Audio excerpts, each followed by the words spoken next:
Saeed, thank you for coming on Sustainability Marketing Survivals Conversations. It's been great to connect with you through the newsletter. And two thanks from me. Thanks for your incredible articles, which have thankfully featured in the newsletter. And the other thing to say thank you for is in a previous role, I ended up employing two of your students who were fantastic. Came from a marketing background but had taken on sustainability and were really sort of flying in that area as well. So just a big thank you from me and from that organisation for the calibre of the students that you're producing at Queen Mary University.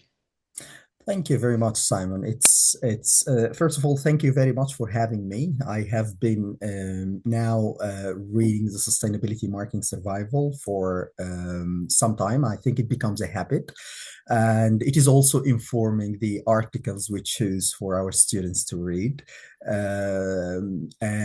It's really great to hear that some of our graduates ended up having a job working with you on sustainability. That's really exciting. And I think I would go back to the classroom, letting them know that this is happening. So thank you very much for the Sustainability Marketing Survival, which has been a very useful space to see what's going on around many interesting topics. And thank you very much for having me today as well. Very much looking forward to the discussion. I'm excited as well, SA, because the area that you work in is that intersection between sustainability, marketing, and business, and that really excites me. The three of those working together. What was your own journey into sustainability, though? Ah, interesting. I think it started very early when I was doing my bachelor's degree, and I was doing that field training in a big hotel, and I came across the amount of food waste that goes out of their different outlets, restaurants, etc. And I was looking at that and I still remember the feeling I had. Those people are throwing away food. That is fantastic, right? So back at that time, there were not much talk about sustainability and the different pathways that organizations could have to share food with organizations, etc. So it strikes me how much food waste go out of their doors every day. And I think that was the first moment in which I felt like something should be done. I think those were the first topics that I wanted to explore as a researcher as well. Why people waste food and what is it we can do about it. There are other moments in my Yeah. journey as well because I spent some time in Italy, in Venice, and if you live in Venice, you realize that over tourism is part of the issue. A really nice city that has like, I don't know, 25 million tourists every year. And if you Mm. live there, you have to queue to go to the supermarket and you see the flooding every here and then coming to the city. So also being part of a physical space that is part of the overall climate change story, it also shaped what topics I'd like to contribute to. And as an educator as well, what is it I would like to share with the future That's generations? great. Fantastic. Big question to start off with then. From your experience, especially in what you've seen within waste, are we part of the problem as marketers in generating that overconsumption, in generating that, more than need, it goes into wants and then becomes that sort of overconsumption piece? That's a very interesting question. As you said, I always see the intersection between marketing and sustainability as something that is very interesting. For me, it depends on how we decide to practice marketing. And it's very obvious for me now, after more than a decade working in marketing and sustainability as a researcher, as an educator, as a consultant myself. I think we should be clear about poor practice and good practice. For me, poor practice is to see marketing as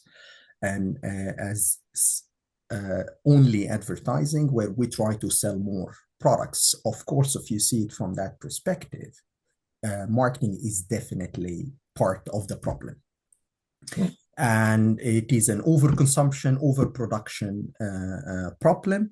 But if you see marketing people as creative people who have built over the last couple of decades a set of tools, frameworks that could be applied to drive change, be it change in consumer behavior, be it change in production, be it change in the way we understand value as people, then yes, marketing could be part of the solution. I always have this discussion with colleagues and students as well.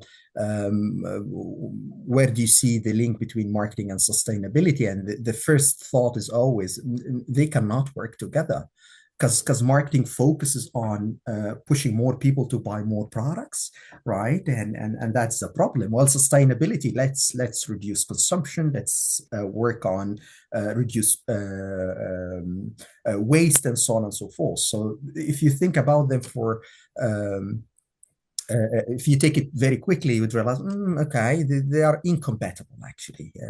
But I came to realize they are completely compatible because marketing is not just focused on selling more products. It focuses on creating, communicating, and delivering value for the many people, the many stakeholders, be it businesses, be it consumers, be it society, be it the planet, you name it.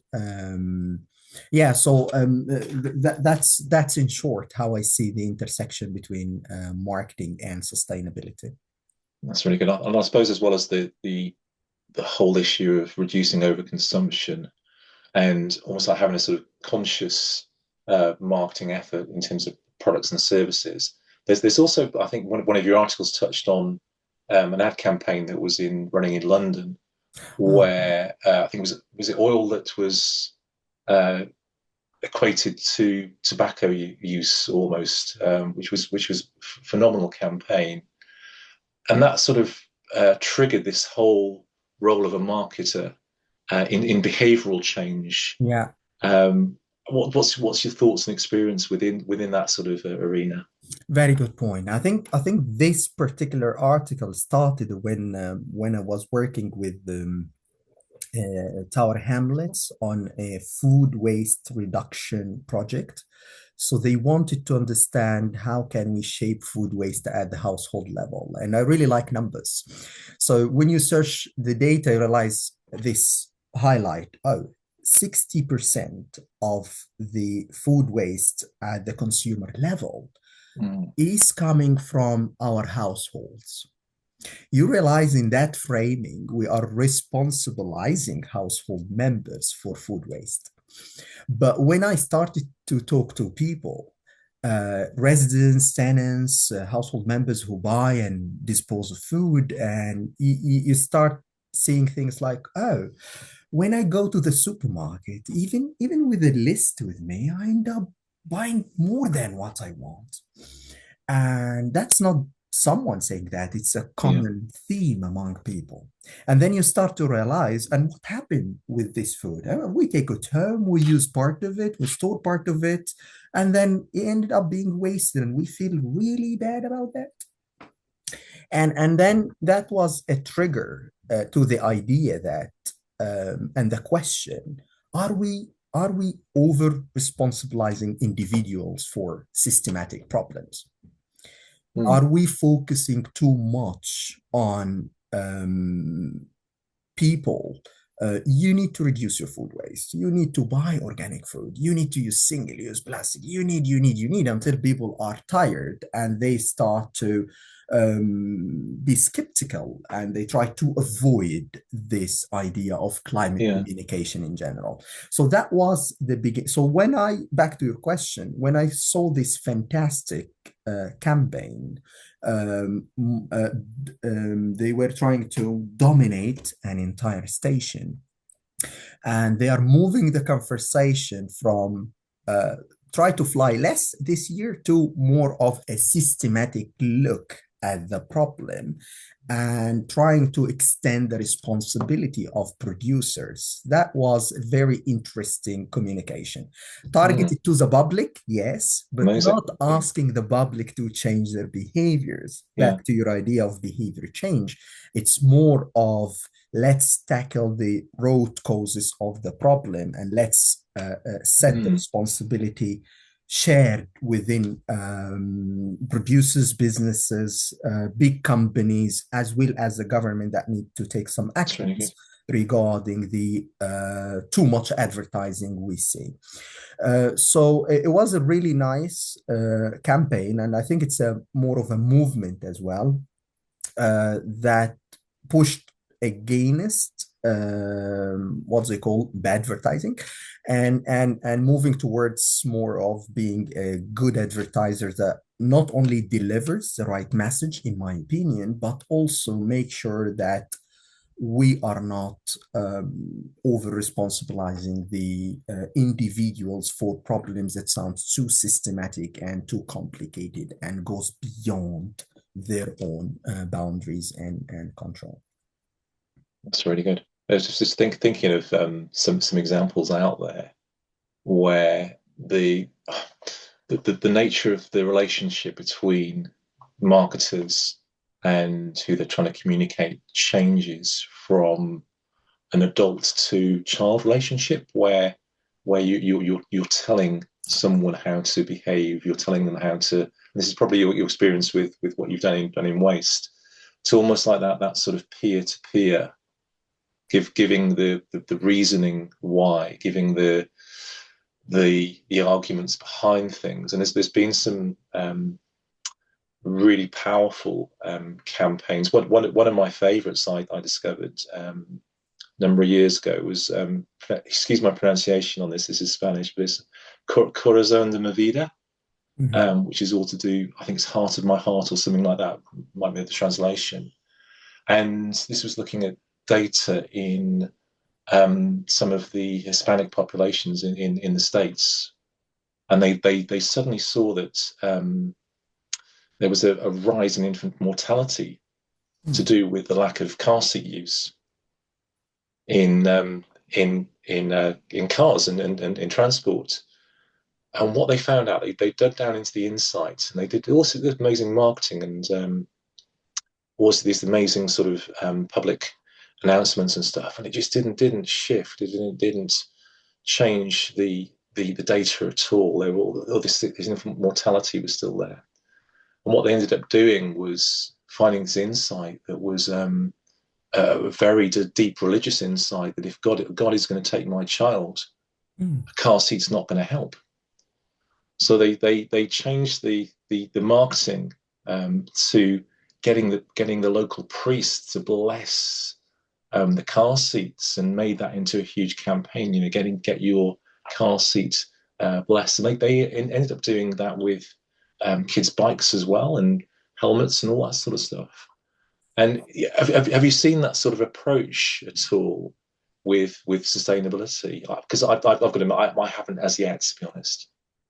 I say, I mean, the example you've mentioned is very interesting, and also highlights the role of marketing to find the right message. And you mentioned the word localized. And I think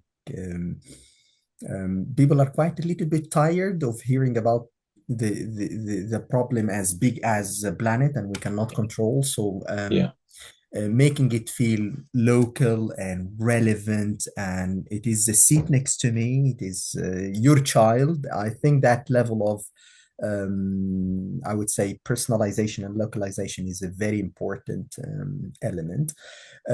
We have several examples of um, campaigns or companies that have tried to do it differently as well, Okay. not only focusing on um, the change in people's behavior per se, or people's motivation to do something, but also the idea that if we change the system, right, entirely, then probably we would help in making a stronger, quicker change. I really like the example of a company. I don't know if I've heard about this company called Stroodles.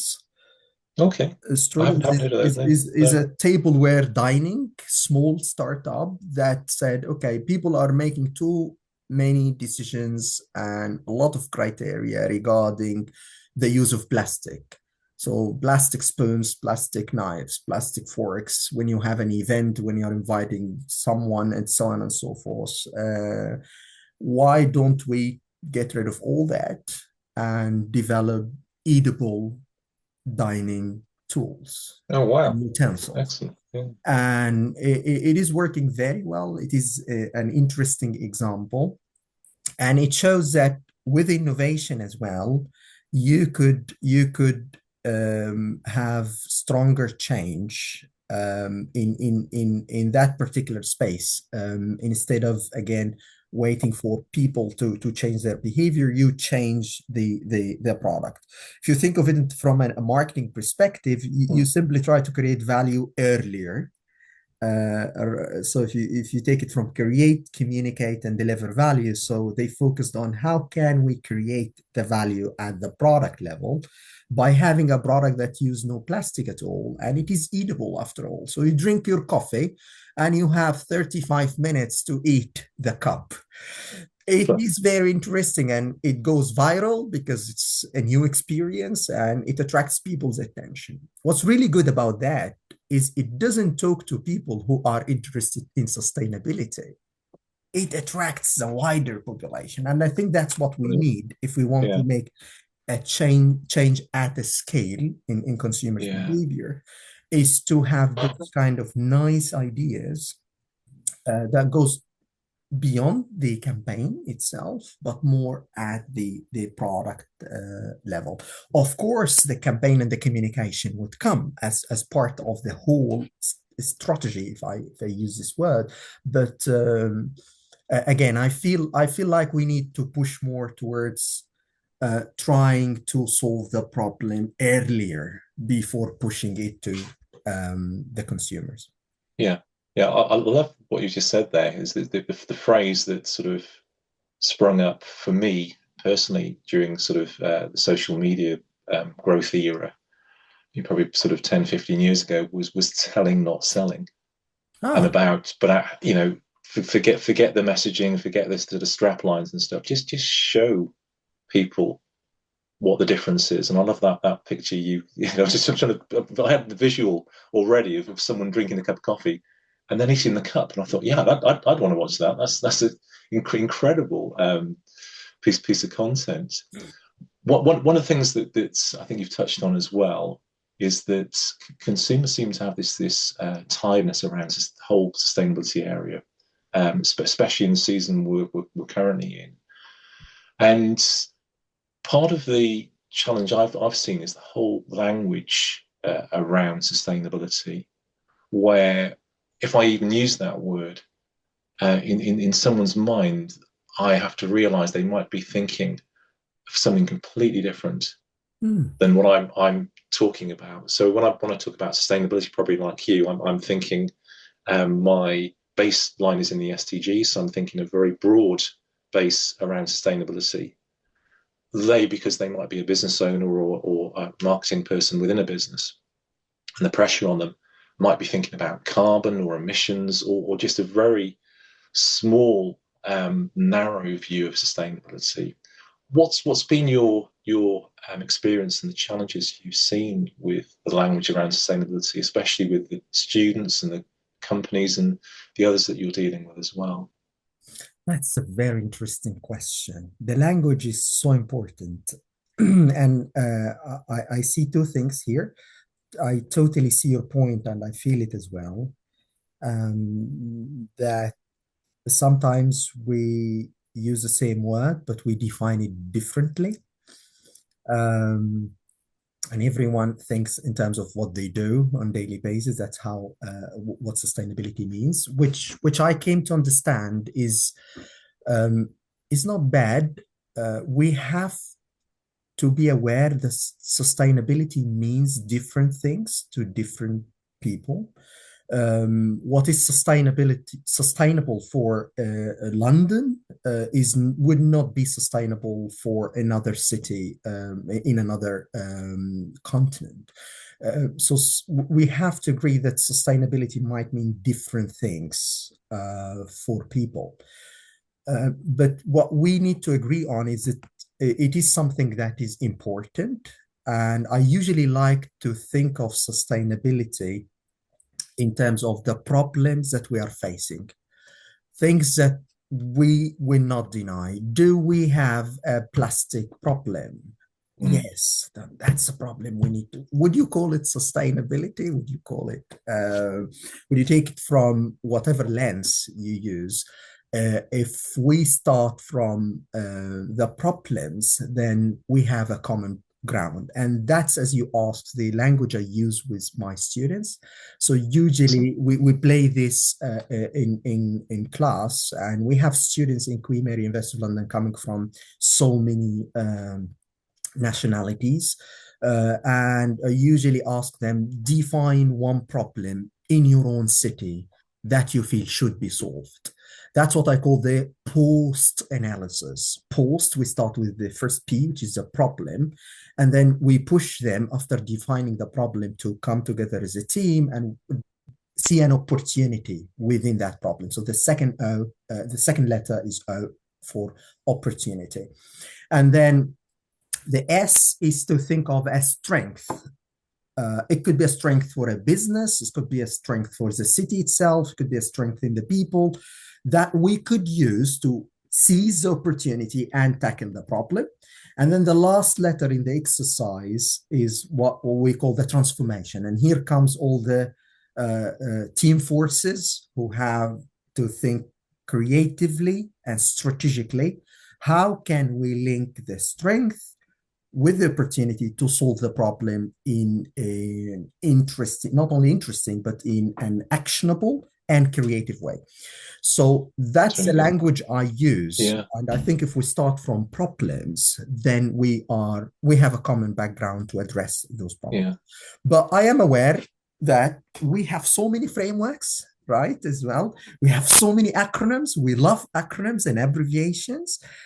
So that's why I always say to my students that they have to educate themselves in this space very well. They have to understand what are the sustainable development goals, as you said, which is a very important framework that many businesses are using now and kind of associating what they do to certain SDGs. They have to understand the different reporting frameworks and the initiatives we have, and so on and so forth. Another aspect in the language is that we have also to be mindful of the discipline and the sector at the business level, the department, right? So for accounting people, we see some terms and labels used there. For marketing people, we are aware of those terms and labels, but we also have our own. That's why I think the future needs more of those departments talking together more about sustainability. So sustainability is not the job of someone, it's the job of everyone, where people are talking and sharing, and a future where marketing and sustainability are not two different functions, but kind of very much connected. I think is something that would help in terms of making sure that the language we use is consistent and coherent, and more importantly, clear as well. That's really good. I think what I love about what you said about post that really, really excites me is it doesn't stop at compliance. It's about transformation. That's what the T, isn't it? Yeah. That is often missed by many companies. Not, as was said earlier, not because of anything they're doing deliberately. It's just because of lack of time, lack of resources. We need to report on ISSB or whatever they're doing, or CSRD, let's get it out there. And they forget the transformation piece, not because of anything malicious. It's just they haven't got the resources or time. But I love that Yeah. you're building that into that thinking. Sustainability is going to be about transformation. It just can't be about compliance at the end of the day. Yeah, I see. I think I usually believe that the first stage in sustainability is seeing opportunity in compliance. So even if you start Okay. with Yeah. compliance, Yeah. um, because for me, sustainability is a journey, and you have to start at some point, right? If we think of it as a journey for many businesses, let's be realistic. It's the regulation when it is on the table and coming soon. The EU Green Claims is coming. So we have to think about the language we use, the labels we use. Mm. We have to get a certification. So people start to act following that systemic change at the regulations level. But how could you see opportunity in compliance? And the idea of compliance is sometimes interesting as well, because you could comply and do the minimum, Yeah. and you Yeah. could take an initiative and raise the bar, which would push Yeah. you to the next That's so stages good. in your sustainability journey as well. I think that mindset is very important, and is very important for any business to understand where they are in the journey and what are the opportunities and challenges in each stage. Then the point about transformation is where can you think about pathways to take you from that stage to the next one. And leaving it doesn't mean that you are leaving it behind. It just means that you are building on what you have, which could be compliance, and seeing more opportunities in your product, in the way you deliver value to customers, in the way you communicate with people, and so on and so forth. That's really good. And you sort of touched on, the EU's Green Claims Directive. That's we're still waiting for that to come out. MCO is currently being implemented, I believe, in a number of the EU states. But of course, in here in the UK, we've got the ASA, we've got the Mm. Competitions and Markets Authority as well, and their new sort of powers that came into being in April last year. What have you seen? Have you seen a difference in how companies are communicating and how you're encouraging your students to be aware of these things coming in? Yes, indeed. We let's start from the student side. We do educate students to not only understand what greenwashing is, but being able to spot it as well. And the regulations highlighted interesting elements that I wasn't personally aware of. So the fact that we have so many labels, right? Like in energy, we have in Europe, we have more than 100 label, right? Mm. That would require a systemic look to better understand how those labels work together. Are we confusing people with so many labels? So that's one. The other one is more than 50% of our communications are subject to greenwashing, misleading Wow. claims, vague points, unfounded information, and so on and so forth. So, how can we address that? So, it's really good that we have the regulations. It's not good news for companies because change is always Yeah. not easy. There's always more work to do, more things to learn about. So there, and sometimes there's a little bit of resistance as well, and that's understandable. But it was a very good step to clarify the regulatory environment to some extent and to have something to refer to when we are in doubt. I think it's only a step, and I hope it's a learning step as well. So companies now are looking at what they have done, how could it be done differently, and what they should be careful about in the future. Because something that is interesting, and it goes back to your sustainability marketing survival as well, is this nice case study where the SMEs that started to use biodegradable, sustainable, da da da da da, and they have been attacked by a giant competitor in the market. Mm. So the comfort, I think that example, I had to stop and think about it a little bit. The landscape's changing. It's not anymore we voluntarily think that we shouldn't overclaim or it's because of the regulation. It becomes a market dynamic that if you use those words, competitors are going to attack, are going to complain, Yeah, yeah, and you are in a problem. So having that greenwashing as part of the very traditional competitor analysis is something that businesses should be mm, careful about as well. For me, I see it simply for the small NGOs and the very small communities that I contribute to, mm, that they have to be very careful. There are four elements basically. One, they have to be careful about the buzzwords. So sustainable, yeah, biodegradable, green, organic, 100%. Once you use those words, just stop and think about the second point. Do I have evidence for that? And the evidence could be data about something that you have done on the ground. And it could be as simple as a hyperlink where people click and get mm, more. Or it could be not easy for many small and medium-sized enterprises, could be a certification or a label from a recognized organization that says, okay, we have checked and this is going. It's difficult, of course, for businesses who do not have budget or capacity for that. yeah, And the next one is for bigger businesses where it's not enough to have a label or a certification. You must have a regular checks by third-party organizations to ensure yes, that progress yeah, is moving forward, and you are not focusing on the positive. And we have seen that recently by banks like HSBC saying, "Oh, amazing! We are planting 2.5 million trees somewhere," which is fantastic, right?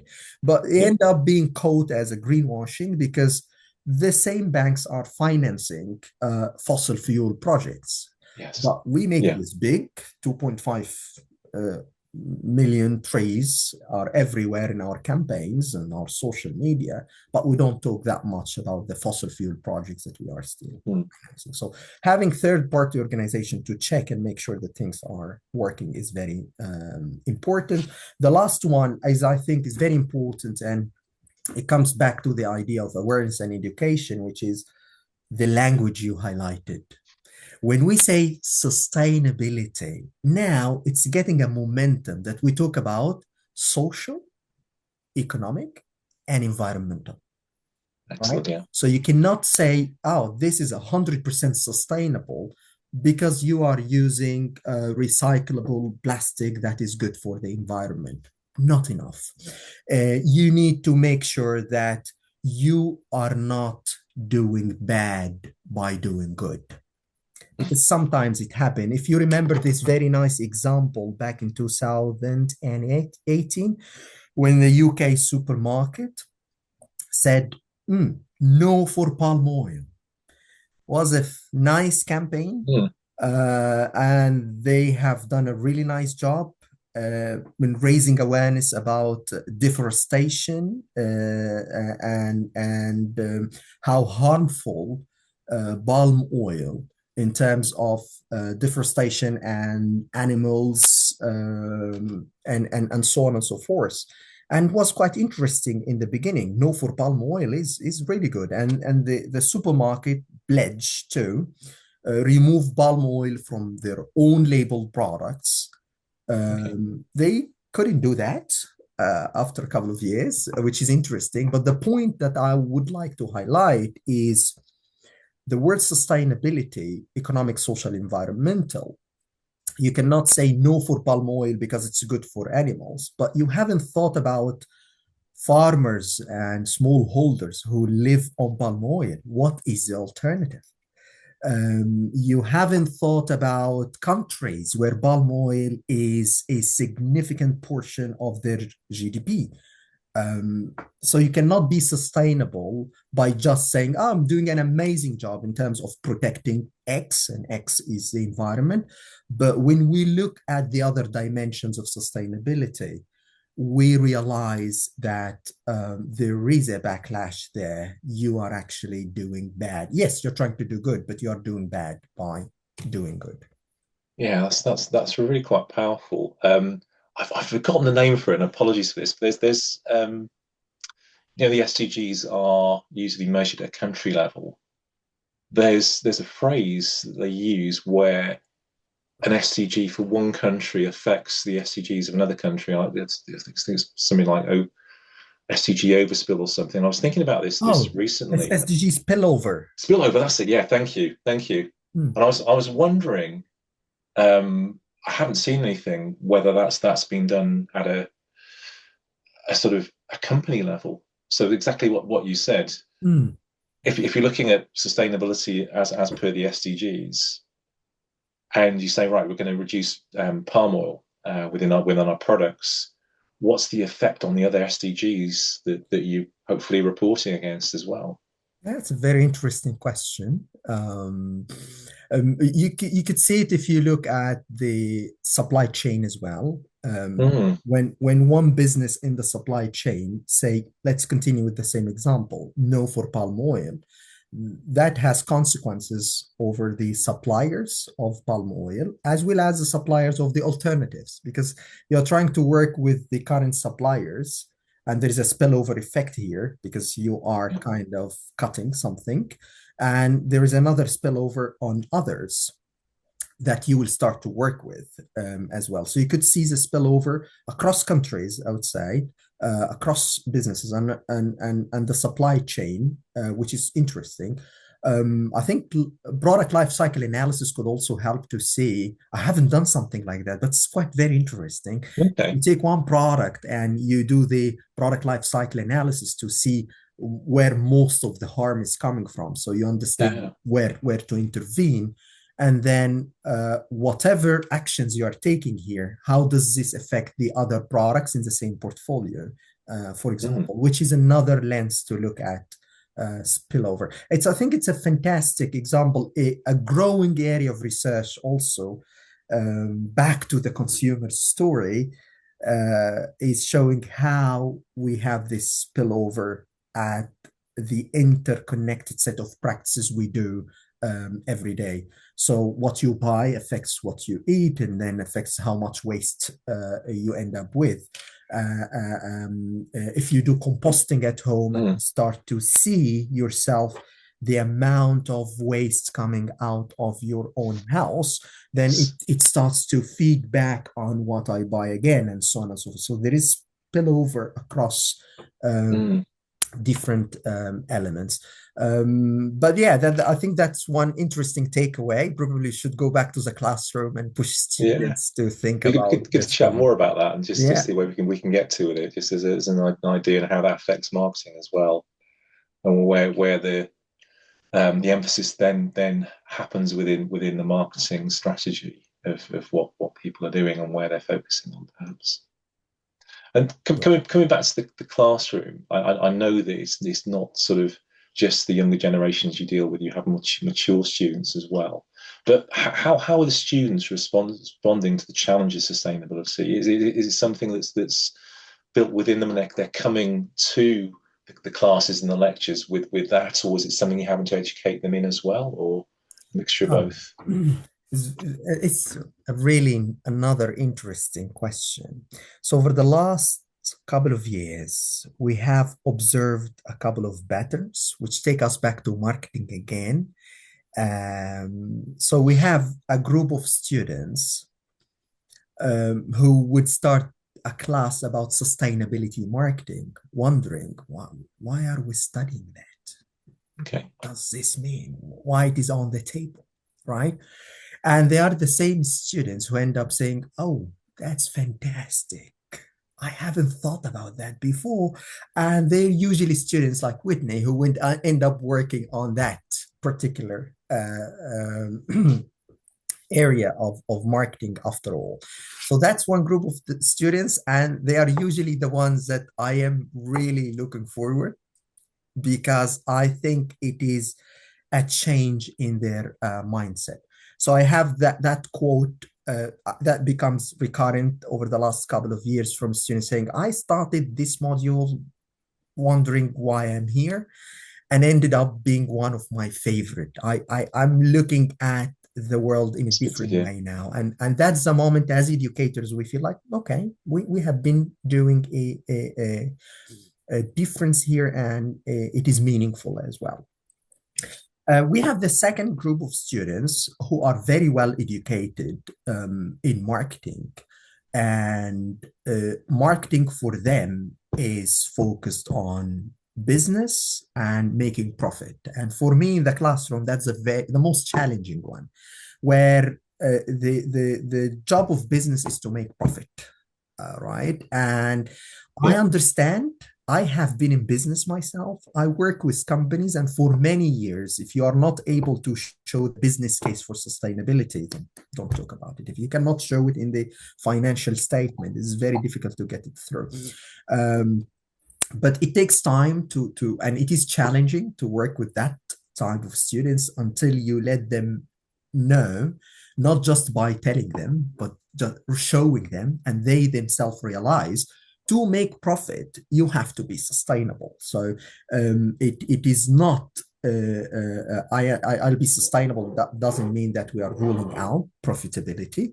That's why we call it economic, social, and environmental. Of course, economic is much broader than the idea of measuring profit in the traditional sense, which is very important, but it is so many other elements. It's quite challenging, particularly teaching sustainability marketing for new generations when they are not aware of the problems and they make them aware. And you see students in your classroom crying Oh, wow. when you show them a problem that marketing Yeah. people who are very creative put it in an interesting story with emotions, etc. And they simply didn't know that this is happening. They simply didn't know that deforestation is killing hundreds of orangutan. Mm. And when they know that, you start to see tears in their eyes. And how to balance as an educator and make sure that you take care of the well-being of your students while educating them and pushing them to think about the different problems that businesses should tackle is quite interesting. But although it is challenging, I think it is a very meaningful, and I feel very happy that at Queen Mary University of London, we were one of the first universities to introduce dedicated modules for sustainability marketing, social marketing for social justice, which is very important. Now we see more and more of those modules, even dedicated degrees for sustainability as well. I think that's a very important progress in the area of sustainability education in general. That's hugely encouraging to hear that you're investing in the next generation of sustainability marketers as well. Just want to say huge thank you for your time and your passion in terms of what you're doing, but also your time and your passion on this call today. It's been certainly been an education for me, It was and for it's me. been great to hear your experiences and some of the examples that you've been working with as well. So a big thank you for me for coming on the call for conversations today, Thank and you very every much. success to you in the future. Thank you very much for having me. It has been a pleasure. I really enjoyed this conversation from the first minute, and I am looking forward to see the conversation series as successful as your amazing sustainability marketing survival as well. Thank you very much. Thank you.